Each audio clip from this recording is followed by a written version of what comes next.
ഇന്ത്യയിൽ രണ്ട് ജമാഅത്തെ ഇസ്ലാമി എങ്ങനെയാണ് ഉണ്ടായത്? ജമാഅത്തെ ഇസ്ലാമി ഹിന്ദ് 1948 ഉണ്ടായാൽ അത് അഖിലേന്ത്യാ അടിസ്ഥാനത്തിൽ പ്രവർത്തിക്കുന്ന ഒരു സംഘടനയാണ്. പക്ഷേ ആ സംഘടനയിൽ നിന്ന് ജമാഅത്തെ ഇസ്ലാമി ജമ്മു കാശ്മീർ ഒഴിവാക്കി, ഇന്ത്യയുടെ സംസ്ഥാനമായിരുന്ന ജമ്മു കാശ്മീർ ഒഴിവാക്കി. എന്നിട്ട് 1953 ജമ്മു കാശ്മീരിൽ മാത്രമായിട്ട് ജമാഅത്തെ ഇസ്ലാമി ഉണ്ടാക്കിയവർ. കാരണം എന്താ? അവിടെ ജമാഅത്തെ ഇസ്ലാമി പ്രവർത്തിച്ചത് ഇന്ത്യയുടെ മറ്റു ഭാഗങ്ങളിൽ പ്രവർത്തിക്കുന്നത് പോലെ നിങ്ങൾ ഈ പറയുന്നു ഞങ്ങൾ പ്രബോധനത്തിലൂടെ ഇങ്ങനെ ഇത് കൊണ്ടുവരാൻ ശ്രമിക്കുന്നു എന്നും പറഞ്ഞ പോലെയല്ല. അവർ ഒന്നാന്തരം ഹിംസാത്മകമായ പ്രവർത്തനം നടത്തിയിരുന്നത് 1980കളിൽ.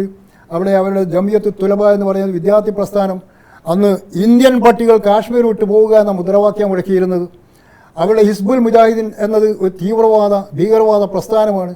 അവരാളുകളെയൊക്കെ വേട്ടയാടിയിട്ടുണ്ട്. ആ രൂപത്തിലായിരുന്നു അവിടെ ഉണ്ടായിരുന്നത്. അപ്പോൾ ജമാഅത്തെ ഇസ്ലാമി ഇപ്പോൾ ഇത് പറയാനുള്ള കാരണം ഞാൻ പറഞ്ഞു, ഇതാണ് കാരണം. ഇവിടെ RSSും BJPയും പടർന്നു, നിൽക്കക്കള്ളി ഇല്ലാതായി.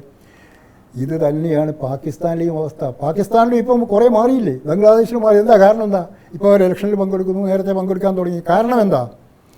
കാരണം അവർ ഒരു കാലത്ത് നിരാകരിച്ച ജനാധിപത്യം, പാശ്ചാത്യ ആശയം എന്ന നിലയ്ക്ക് അവർ നിരാകരിച്ച സെക്യുലർ ഡെമോക്രസി എന്ന ആശയമില്ലാതെ തങ്ങൾക്ക് നിലനിൽപ്പില്ല.